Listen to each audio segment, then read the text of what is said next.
നമ്മുടെ മൂന്നാമത്തെ പാഠത്തു നിന്ന് 2 മാർക്ക് ആയിട്ട് ഞാൻ വന്നിട്ടുണ്ട്. ഇമ്പോർട്ടൻ്റ് ചോദ്യമാണ് മാസ്റ്റർ സെൽസ്. എന്തുകൊണ്ടാണ് വിത്ത് കോശങ്ങളെ മാസ്റ്റർ സെൽസ് എന്ന് വിളിക്കുന്നത്? എന്തുകൊണ്ടാണ് സ്റ്റെം സെൽസിനെ മാസ്റ്റർ കോശം എന്ന് വിളിക്കുന്നത്?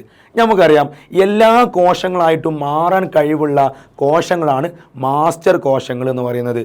സോ ഈ വിത്ത് കോശങ്ങളെ മാസ്റ്റർ കോശം എന്ന് വിളിക്കുന്നതിനുള്ള 2 സവിശേഷതകൾ, 2 കാരണങ്ങൾ ഇതാണ് പറഞ്ഞിട്ടുള്ളത്. വളരെ സിമ്പിളാണ് മക്കളെ, നമുക്ക് എഴുതി കൊടുക്കാം. ഏത് കോശമായിട്ട് മാറാനും, ഏത് ടിഷ്യൂ ആയിട്ട്, ഏത് കലകളായിട്ട് മാറാനും കഴിവുള്ള കോശങ്ങളാണ് ആര്? മാസ്റ്റർ കോശങ്ങൾ. സിമ്പിൾ. അവരുടെ പ്രത്യേകത എന്താ മക്കളെ? അവർ റിപ്പയർമെൻറ്റിന് സഹായിക്കുന്നുണ്ട്, കേടുപാട് പരിഹരിക്കാൻ വേണ്ടിയിട്ട് മാസ്റ്റർ കോശങ്ങൾ സഹായിക്കുന്നുണ്ട്. അതുപോലെ തന്നെ മുറിവുണങ്ങാൻ വേണ്ടിയിട്ടും ആരാണ് സഹായിക്കുന്നത്? ഈ പറയപ്പെട്ട സ്റ്റെം സെൽസാണ്, മാസ്റ്റർ സെൽസാണ്, വിത്ത് കോശങ്ങളാണ്. ഇതുകൊണ്ടാണ് വിത്ത് കോശങ്ങൾ അല്ലെങ്കിൽ സ്റ്റെം സെൽസിനെ നമ്മൾ മാസ്റ്റർ കോശങ്ങൾ എന്ന് വിളിക്കുന്നത്. സോ മക്കൾസ്, ഇതുപോലത്തെ ഒരുപാട് ക്വസ്റ്റ്യൻസ് നമ്മൾ സെറ്റാക്കി വെച്ചിട്ടുണ്ട്. ഇതൊക്കെ കിട്ടാൻ വേണ്ടിയിട്ട് ഇപ്പോൾ തന്നെ നമ്മുടെ ചാനൽ ഫോളോ ചെയ്തിട്ട് A+ എന്നൊന്ന് കമൻറ്റ് ചെയ്തിട്ടോ. So all the best.